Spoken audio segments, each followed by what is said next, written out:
Weight loss सिरीजच्या दुसऱ्या भागात आज आपण पाहतोय मस्त हेल्दी आणि टेस्टी असे सोया कटलेट।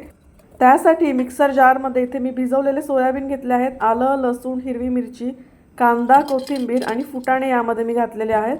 मिक्सरला बारीक करून यामध्येच घालूया हळद, लाल तिखट, गरम मसाला आणि मीठ, थोडासा लिंबाचा रस, बारीक चिरलेला पालक आणि ऑलिव्ह ऑइल। हे सगळं आपण मिक्सरला पुन्हा एकदा छान फिरवून घेऊया। तर इथं आपलं हे कटलेटचं मिश्रण तयार झालं आहे। ह्याचे आपण कटलेट तयार करून घेऊया। सोयाबीन खाण्याचे भरपूर आरोग्यदायी फायदे आहेत जे मी डिस्क्रिप्शन बॉक्समध्ये दिले आहेत, एकदा नक्की चेक करा। तर इथे आपले हे सोयाबीनचे कटलेट तयार झाले आहेत। तांदळाच्या पिठामध्ये हे व्यवस्थित घोळवून घ्यायचे आणि लगेचच आपण हे गरम तव्यावर तेल टाकून दोन्ही बाजूनी झाकण ठेवून मस्त खरपूस असे भाजून घेणार आहोत। आता हे सोयाबीन कटलेट खायचे कशासोबत, तर आज इथे मी बनवलं आहे फोडणीचं दही। तर फोडणीचं दही बनवण्यासाठी तुपामध्ये मोहरी, जिरं घालायचं, त्यामध्ये आपण घालूया थोडंसं हिंग, कढीपत्त्याची 4-5 पानं घालायची, थोडासा लसूण घालायचा। लसूण घालायला विसरू नका, ह्याने खूप छान फ्लेवर येतो।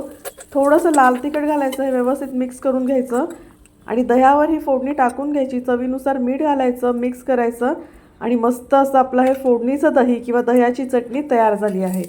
तर आहेत की नाही मस्त पौष्टिक असे हे सोयाबीनचे कटलेट। सोयाबीनकडे आपण फक्त प्रोटीन म्हणून पाहतो, पण हार्ट हेल्थपासून ते कॅन्सरपर्यंत बऱ्याच आजारांमध्ये या सोयाबीनचा फायदा होतो। तर एकदा डिस्क्रिप्शन बॉक्स नक्की पहा आणि कशी वाटली रेसिपी मला कमेंट करून नक्की कळवा। पुन्हा भेटूया वेट लॉस सिरीजच्या तिसऱ्या भागात लवकरच।